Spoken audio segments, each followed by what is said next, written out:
all investors in life. We bank on meaningful relationships with most people around us with each encounter, whether random or common or close, and that comes with either a reward or a heartache. There's always an outcome, and boy oh boy, that they can be so ugly sometimes when someone wrongs us in the littlest or the most humongous ways. It's so infuriating, or it leaves you in shock. The result will always be different too, but this is where the biggest pressure from it will be.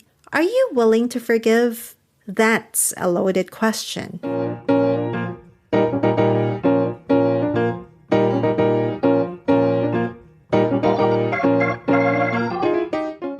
Welcome to Human Thesaurus Presents Epitome Anatomy. My name is Wish, a retired tech operator, indie author, cat mom, and self-aware life explorer. Epitome Anatomy is an opinion piece on the power of words and their ethos that I extracted from this life. Ready for the epitome of forgiveness? Let's go. Our keyword is forgiveness. Psychologists generally define forgiveness as a conscious, deliberate decision to release feelings of resentment or vengeance toward a person or group who has harmed you, regardless of whether they actually deserve your forgiveness.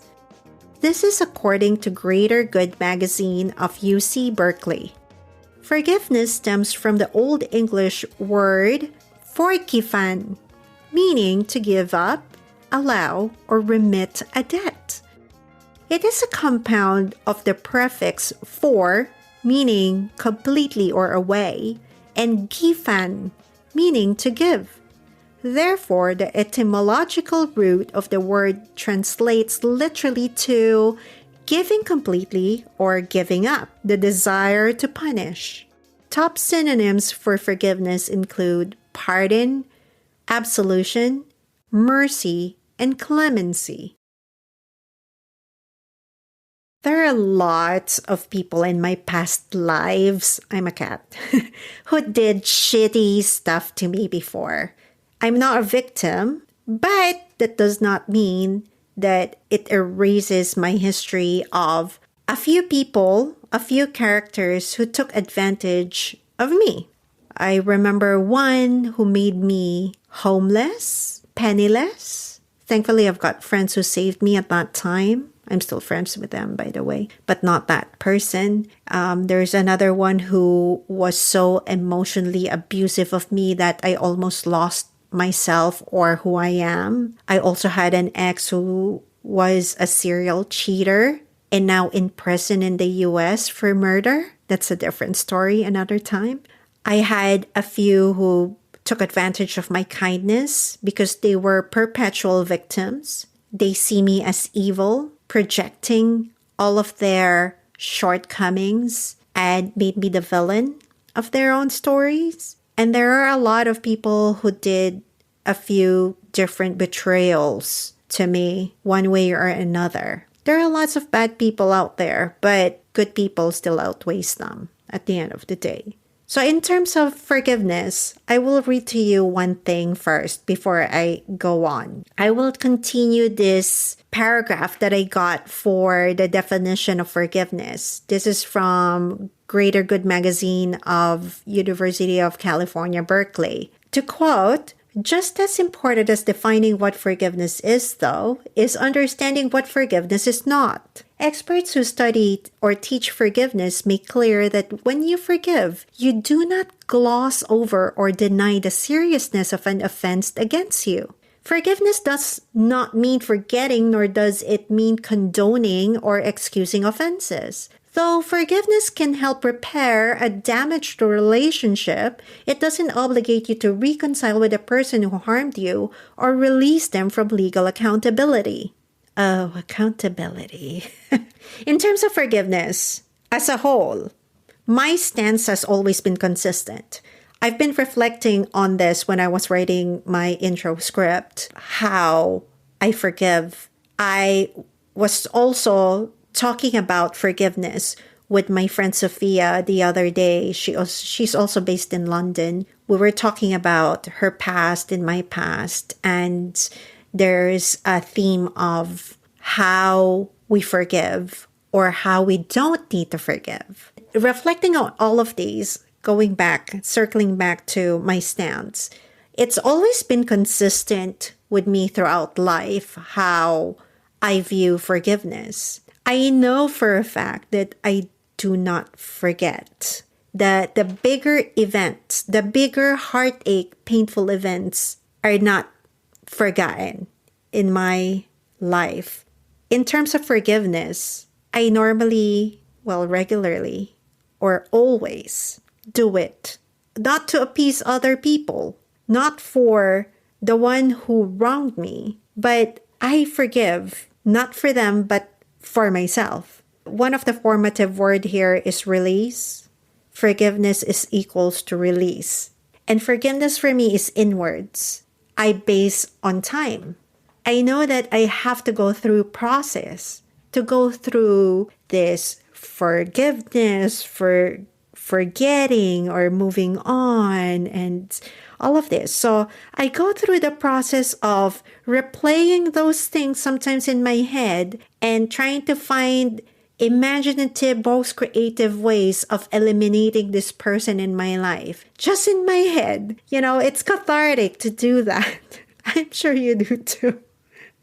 So I go through the process of vengeance in my head, but it's only in my head because in real life, I know for the fact that karma takes the lead when it comes to vengeance. I don't need to do anything because if that person has a bad behavior who did me wrong, at some point, life will catch up to them. Lessons will be learned or not. Most of the time not, but it doesn't matter. I believe in karma and I leave it up to there. I don't need to do anything. So another part of my process is I need to come from a place of my personal peace. Sometimes I make peace with the situation. Normally, when someone wrongs me, I give them time. Also, I don't go back. I just walk away. That's part of being Piscean, or again, I will quote this again and again, I suppose. Don't push a kind person to the point they don't give a fuck. Because this is what happens. You just walk away from them. I just let time pass through to find that place of peace, release, or sometimes another formative word that I'm going to use is indifference. Sometimes this situation is enormous. It's enormous, it's painful, it's debilitating. All of these negative part of heartache. You go through life, you get more perspective. I will connect this with some of my episodes, which you can listen to again about friendship or closure.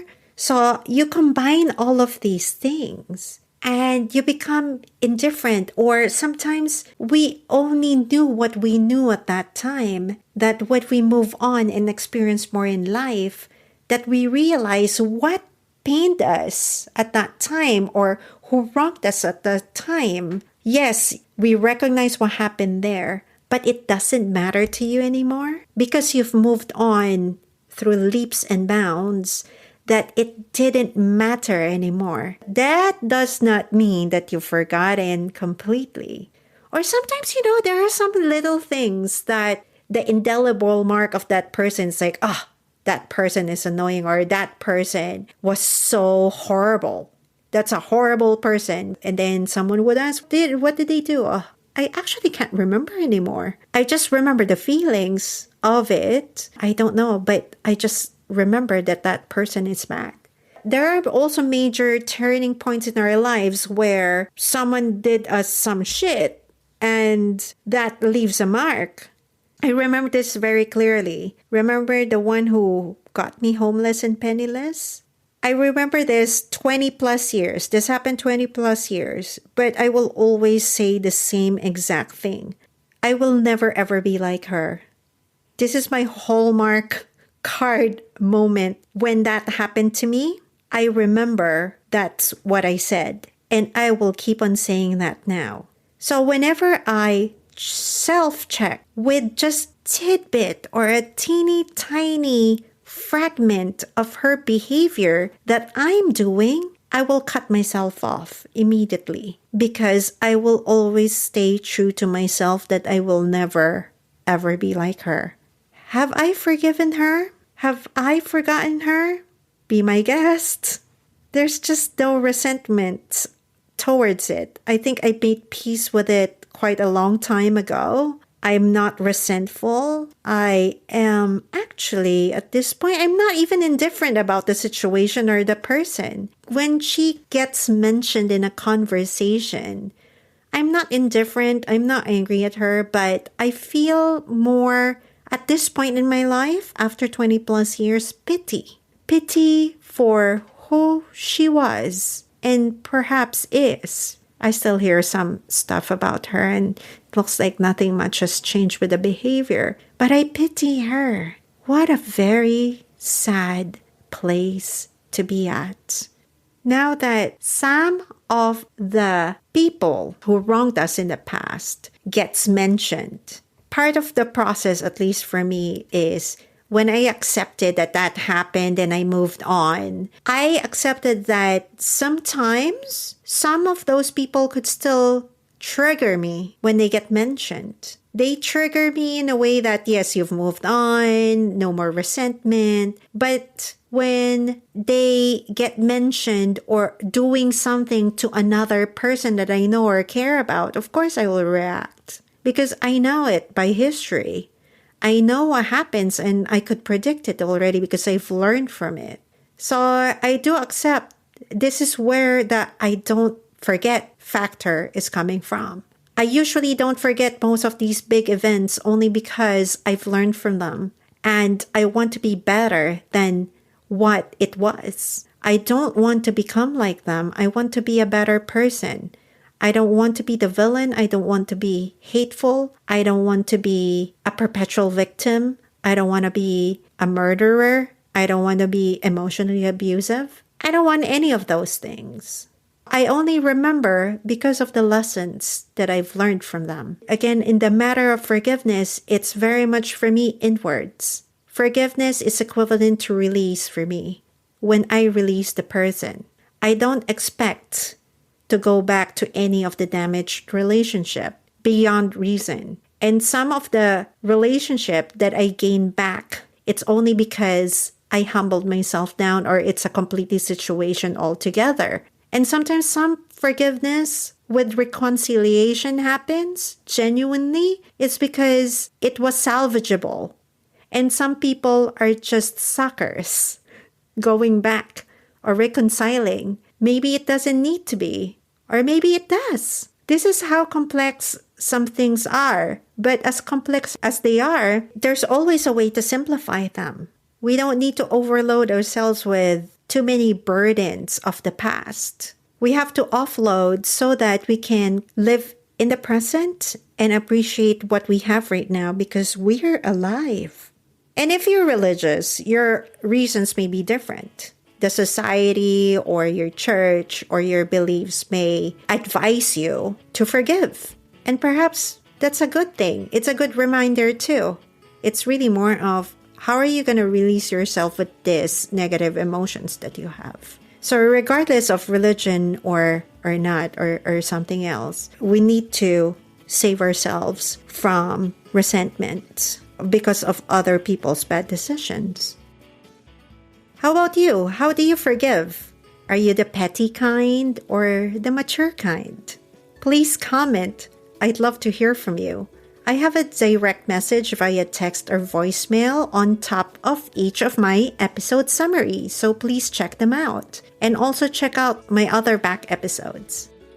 Until next time, ciao.